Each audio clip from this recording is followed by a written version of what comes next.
Assalamu alaikum. Welcome to Shah Group Educational Channel. This is your computer lecturer Mohammad Faizan. बच्चों आज class matric का board का computer का paper हुआ, तो चले उसको डिस्कस करते हैं कि किस तरह का पेपर आया और उसमें क्या क्या सवाल थे, किस तरह से सॉल्व करने थे। सबसे पहले सेक्शन ए एमसीक्यूज थे। ऑब्वियसली 12 एमसीक्यूज थे, तो एक एक करके देखते हैं। पहला एमसीक्यू क्या था? The output of a compiler is called. जो आउटपुट कंपाइलर के बाद होता है उसे क्या कहते हैं? तो पहले जो हम बनाते हैं उसे सोर्स कोड कहते हैं। जब वो कन्वर्ट हो जाता है तो वो ऑब्जेक्ट कोड बन जाता है। Okay. The operator used for logical and operation. And के लिए हम कौन सा ऑपरेटर यूज करते हैं? तो आप लोगों ने जरूर पढ़ा होगा, हम कौन सा ऑपरेटर यूज करते हैं? डबल एंड का sign. The data type which occupies the most space in memory is called. सबसे ज्यादा कौन इसमें मेमोरी को ऑक्युपाई करता है? करेक्टर, इंटीजर, फ्लोटिंग या डबल फ्लोटिंग? तो आपको याद होगा करेक्टर 1 बिट करता है, इंटीजर 2 बिट करता है, फ्लोटिंग 4 करता है और डबल फ्लोटिंग 8 करता है। तो इसका आंसर क्या बनेगा? Automatically double floating point. Next हमारे पास है all variables declared in function definition are called. जो फंक्शन में डिक्लेयर किए जाते हैं उन्हें क्या कहा जाता है? तो होपफुली सवाल आपने फंक्शंस के चैप्टर में जरूर पढ़ा होगा कि वो वेरिएबल जो फंक्शन में डिक्लेयर किए जाते हैं उसे लोकल वेरिएबल कहा जाता है, और जो प्रोग्राम में डिक्लेयर किए जाते हैं उसे ग्लोबल वेरिएबल कहा जाता है। This symbol is used for processing in flowchart. तो फ्लोचार्ट बनाना भी आता होगा, फ्लोचार्ट में हमने डिफरेंट सिंबल्स यूज किए हैं। प्रोसेसिंग के लिए कौन सा सिंबल यूज होता है? रेक्टेंगल। जब भी किसी तरह का फॉर्मूला हम लिखते हैं तो हम कौन सा सिंबल यूज करते हैं? Rectangle. When the data is pushed in stack, कुछ याद आ रहा होगा, दो चीजें थी, पुश और पॉप। तो पॉप कहते हैं डेटा को रिट्रीव करने को, और पुश कहते थे डेटा में इंसर्ट करने को। तो इसका आंसर क्या बनेगा बेटा? Data is inserted. Seventh MCQ हमारे पास आया है, an array index starts from. Array याद है, एक लीनियर डेटा स्ट्रक्चर है, कहां से स्टार्ट होता है? हमेशा जीरो से स्टार्ट होता है। जीरो देन वन फिर टू, और लीनियर में था ये लाइन वाइज चलता है। Exit function is use to. Exit function किसके लिए इस्तेमाल होता है? नाम से अंदाजा हो रहा है एग्जिट करने के लिए इस्तेमाल होगा, तो वो तो ऑप्शन में मौजूद ही नहीं है। जब मौजूद नहीं है तो हम क्या करेंगे? None of these. Ninth MCQ क्या है आपके पास? For loop expression consist upon. For loop याद है? फॉर लूप में तीन चीजें होती थी। पहले आप इनिशियल करते हैं वैल्यू को, टर्मिनेट करके फिर आप बताते थे कंडीशन के कब तक वैल्यू रिपीट होती रहे, फिर आप बताते थे वैल्यू में प्लस करना है माइनस। तो तीन चीजें थी ना, एक दो तीन। तो इसका मतलब इसका आंसर क्या बनेगा? कितने पे डिपेंड कर रही होती है? कितने पे कंसिस्ट कर रही होती है? 3 पार्ट्स पे। देन हमारे पास अगला क्या है? Every C plus plus program must have. हर सी प्लस प्लस प्रोग्राम में सबसे पहले कौन सा फंक्शन जरूर होता है? तो आप लोगों ने बहुत सारी प्रोग्रामिंग की होगी इस साल, मेन फंक्शन आपके पास जरूर अप्लाई होता था। तो every C plus plus program must have main function. In Boolean algebra A plus A bar किसके बराबर होता है? वैसे तो ये रूल आपको याद होना चाहिए, अगर नहीं याद तो मैं आपको बताता हूँ। बार इसका उलट होता है ना, तो अगर ये जीरो है तो बार कितना हो जाएगा? 1। तो कितना बनेगा? 0 + 1 बनेगा बेटा 1। अगर ए की वैल्यू 1 होती तो बार की वजह से कितना हो चुका होता? 0, तो भी आंसर कितना बनता? 1। तो इसका रिजल्ट क्या होगा? अगर तो रूल याद है तो बहुत अच्छी बात, नहीं याद तो आप इससे सिंप्लीफाई करके भी इसको आप चेक कर सकते हैं। तो इसका आंसर आ जाएगा 1। और लास्ट एमसीक्यू हमारे पास है, the statement that terminates any loop immediately. किसी भी लूप को फौरन से एंड करने के लिए आप कौन सी स्टेटमेंट यूज करते हैं? कंटिन्यू नहीं, कंटिन्यू तो स्किप करने के लिए होती है। स्विच, स्विच का तो केस ही डिफरेंट है। ब्रेक स्टेटमेंट यूज होती है। तो होपफुली तमाम एमसीक्यूज आपने सही टिक किए होंगे। सेक्शन बी के सवालों पे चलते हैं। पहला सवाल आपके पास लिखा हुआ आया था, different between constant and variable. तो कांस्टेंट और वेरिएबल का डिफरेंस बताना था। कांस्टेंट वो होता है जो प्रॉपर एक नंबर होता है जो चेंज नहीं हो सकता प्रोग्राम के दरमियान, और वेरिएबल वो होता है जिसकी वैल्यू बार बार चेंज होती रहती है। तो हमने उसके कोई भी 3-4 डिफरेंसेस लिख दिए। 3 नंबर का सवाल है, 3 भी इनफ है, 4 लिखते हैं बहुत अच्छी बात है। तो हमने बता दिया कि फिक्स वैल्यू को कांस्टेंट कहते हैं और जो वैल्यू चेंज हो सकती है उसे वेरिएबल कहा जाता है। कांस्टेंट कोई भी न्यूमेरिक वैल्यू होगी और वेरिएबल जो है वो अल्फाबेट, लेटर, डिजिट सब कुछ हो सकता है। फिर आपके पास एक सवाल आया हुआ होगा, explain the purpose of truth table. तो ट्रुथ टेबल आपको याद है, आपने बूलियन अलजेब्रा के चैप्टर में पढ़ा ही है, इट्स चैप्टर नंबर 6। तो उसको आपने डिफाइन करना है कि ट्रुथ टेबल होता क्या है, तमाम पॉसिबल वैल्यूज को लिखने का तरीका है। फिर आपके पास एक सवाल आया हुआ है, differentiate between function declaration and function definition. तो ये आपको फंक्शन के चैप्टर में मिलेगा कि फंक्शन को डिक्लेयर करना और फंक्शन को डिफाइन करना दो अलग अलग बात है। वैसे तो फंक्शन में तीन चीजें थी ना, फंक्शन डिक्लेरेशन, फंक्शन डेफिनेशन और फंक्शन कॉलिंग। तो आपने डिक्लेरेशन और डेफिनेशन का डिफरेंस लिखना है। जैसे हमने बता दिया कि डिक्लेरेशन में हम नाम रखते हैं और डेफिनेशन में फंक्शन को डिफाइन किया जाता है।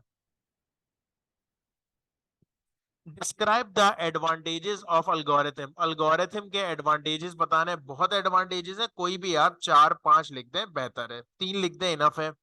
कि स्टेप बाय स्टेप रिप्रेजेंटेशन के लिए इस्तेमाल होता है, इजी टू अंडरस्टैंड होता है, प्रोग्राम में कन्वर्ट करना आसान होता है, इससे आपको प्रोसीजर पता चल जाता है। तो अल्गोरिथम का आपने एडवांटेजेस डिफाइन कर दिए। Write at least 3 data types in C plus plus, how much memory does each required. कोई भी 3 के नाम लिखने हैं, डिफाइन नहीं कर रहा, देखिए डिफाइन कर ही कह रहा है पर राइट एटलीस्ट, तो आपने नाम लिखने हैं और बता दिया उनकी मेमोरी कितनी होनी चाहिए, उन कितनी मेमोरी रिक्वायर होती है। तो है तो बहुत सारे, integer, float, constant, character, string, double floating point. कोई भी 3 डिफाइन कर दिए, जैसे मैंने बूलियन, कैरेक्टर और इंटीजर डिफाइन कर दिया, हो सकता है आप जो है इंटीजर, कैरेक्टर और फ्लोट डिफाइन कर दें। तो उसकी आपने मेमोरी बता दी कि 1 बाइट लेता है बूलियन, कैरेक्टर भी 1 बाइट, इंटीजर 4 बाइट्स, इस तरह से आपने इसको बता दिया।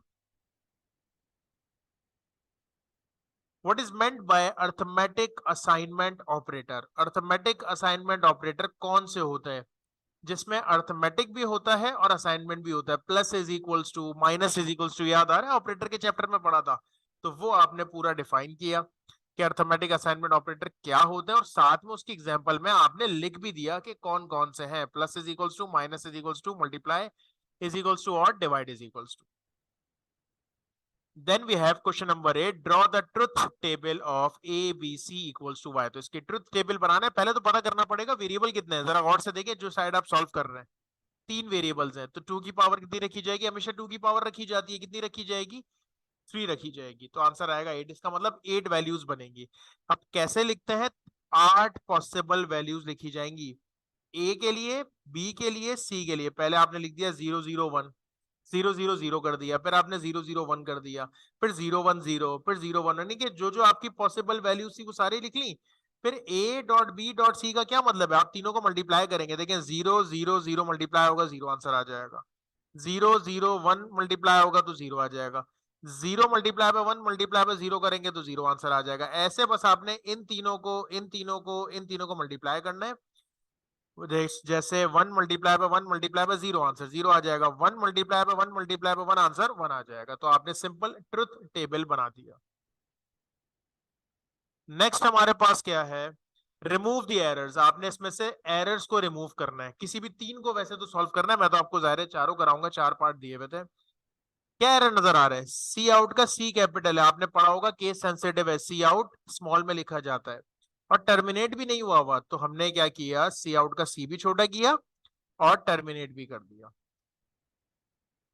फिर क्या है हमारे पास, एज पहला स्मॉल में होना चाहिए, तो क्या कर देंगे, as integer is equals to 55।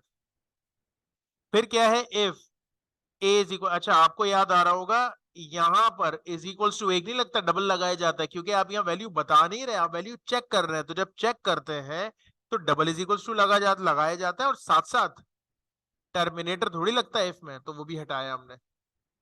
और चौथे में क्या था, फ्लोट का एफ हमेशा छोटा होना चाहिए, और टर्मिनेट भी होगा, वो आपने कर दिया।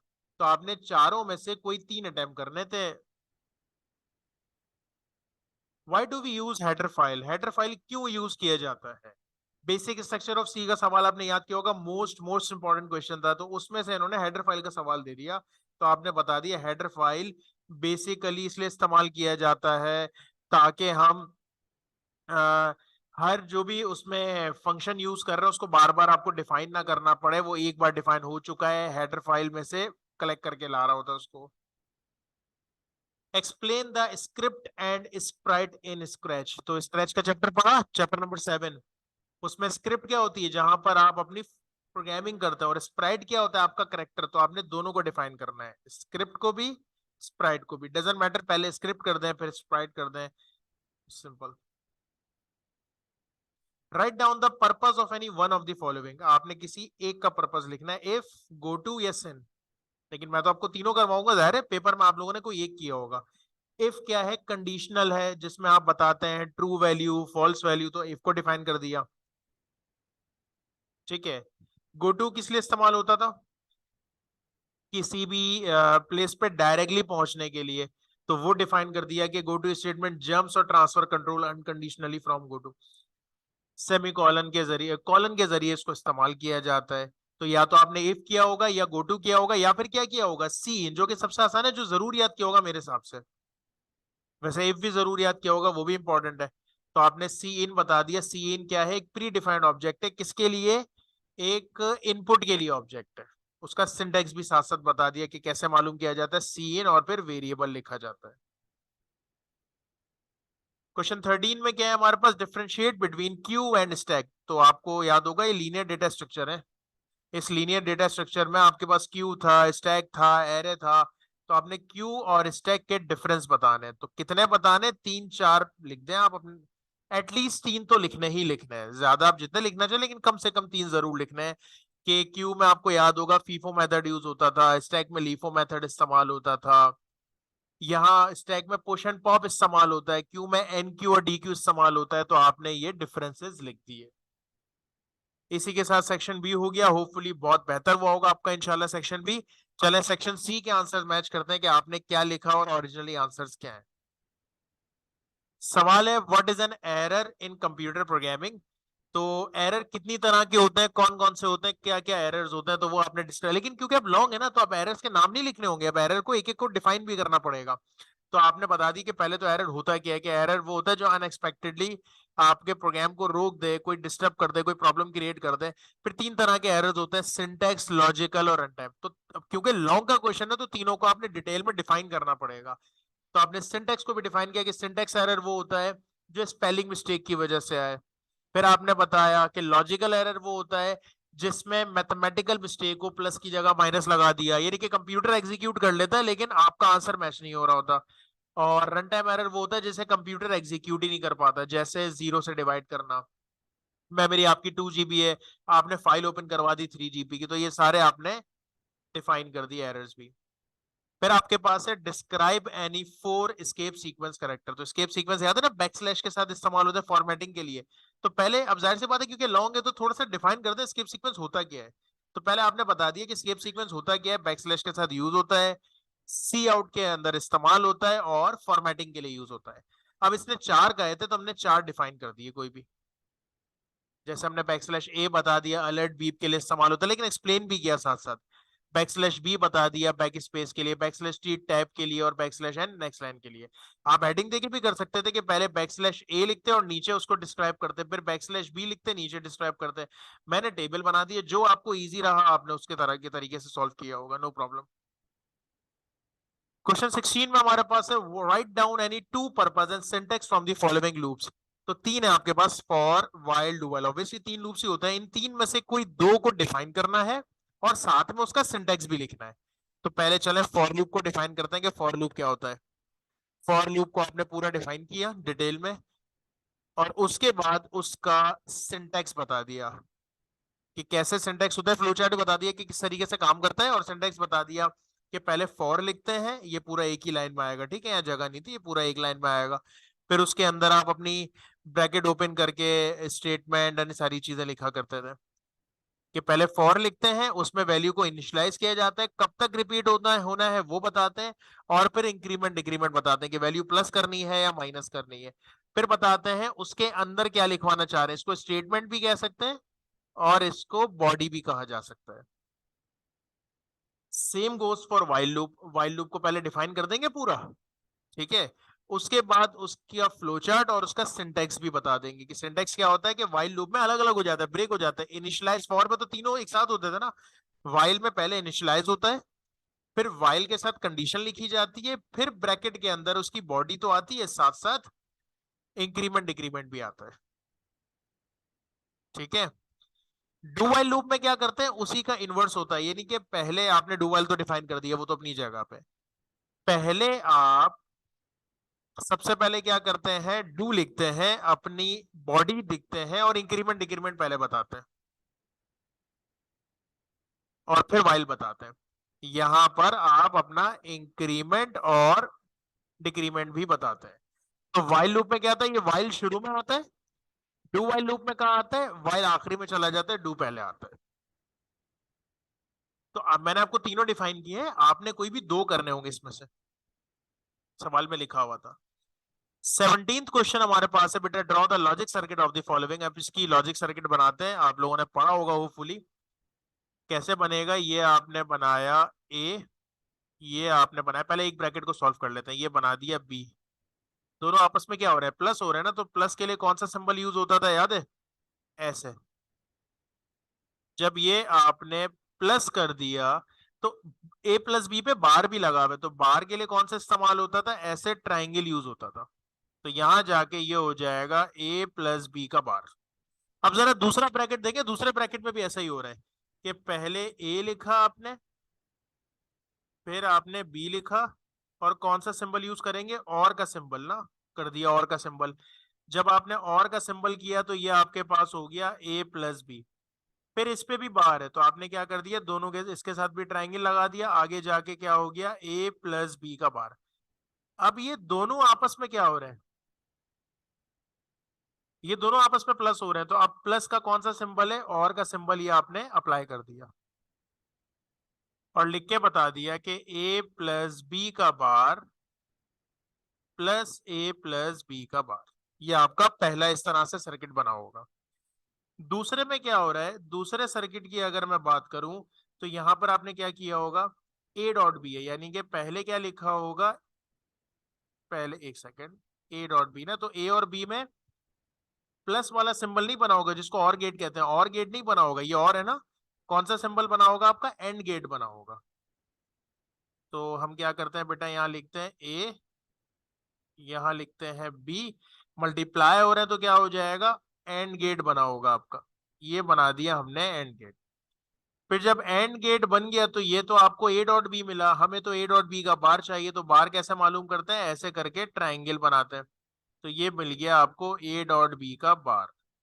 Same goes for second bracket, लेकिन सेकंड ब्रैकेट में डॉट नहीं है, प्लस है, तो क्या करेंगे, ए बी, और क्योंकि प्लस है तो और का गेट बनेगा, ये आपने और का गेट बना दिया, ये बन गया ए प्लस बी। फिर दोनों के ऊपर जाहिर टोटल पे बार है, इंडिविजुअल बार नहीं है, तो ऐसे ही आपने ट्राइंगल बना दिया, तो ये बन गया ए प्लस बी का बार। अब ये दोनों ब्रैकेट आपस में क्या हो रहे हैं, फिर से प्लस हो रहे हैं, तो कौन सा बार, कौन सा गेट बनेगा, और का गेट। तो ये हो गया A dot B bar plus A plus B bar. Okay. Next हमारे पास क्या है, explain non linear data structure and its types. तो नॉन लीनियर डेटा स्ट्रक्चर को आपने डिफाइन करना है और उसकी टाइप्स को भी डिफाइन करना है। तो पहले आपने नॉन लीनियर डेटा स्ट्रक्चर को डिफाइन किया, क्या होता है, जो सीक्वेंस में नहीं होता। और फिर उसके एग्जांपल्स है ट्री और ग्राफ, तो आपने ट्री को भी डिफाइन करना है और ग्राफ को भी डिफाइन करना है। Got it.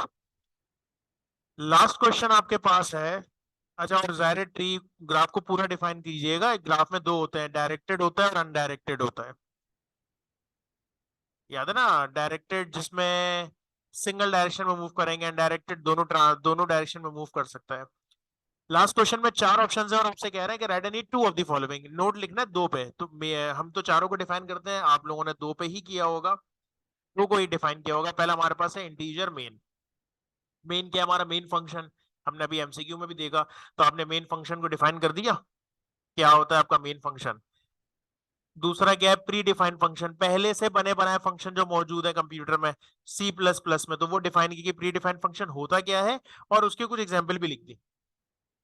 ठीक है, एब्सोल्यूट, एक्सपोनेंट, लॉग वगैरह। तीसरा क्या है, प्री प्रोसेसर डायरेक्टिव। अब बहुत सारे बच्चों ने याद किया होगा लेकिन याद नहीं आ रहा होगा ये है क्या। Pre defined pre processor directive कहते हैं वो जो हैश के साथ आप लिखते थे इंक्लूड, तो ये हैश डिफाइन होता है बेसिकली प्री प्रोसेसर डायरेक्टिव, तो उसको आपने डिफाइन किया और उसकी एग्जांपल भी बता दी कि hash define, hash include, hash if वगैरह हम इस्तेमाल करते हैं। और लास्ट आपके पास क्या है बेटा, स्विच स्टेटमेंट। तो स्विच स्टेटमेंट इफ का ऑल्टरनेट था, कंडीशंस के लिए इस्तेमाल होता था, वो पूरा आपने स्विच डिफाइन किया। क्योंकि लॉन्ग है तो साथ में आपने सिंटैक्स भी लिख दिया कि स्विच में case 1, case 2, case 3 and so on चलता रहता है, उसके अंदर हम स्टेटमेंट लिखते हैं और उसको फिर ब्रेक किया जाता है।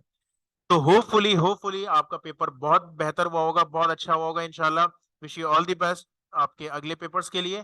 Thank you so much. Allah Hafiz.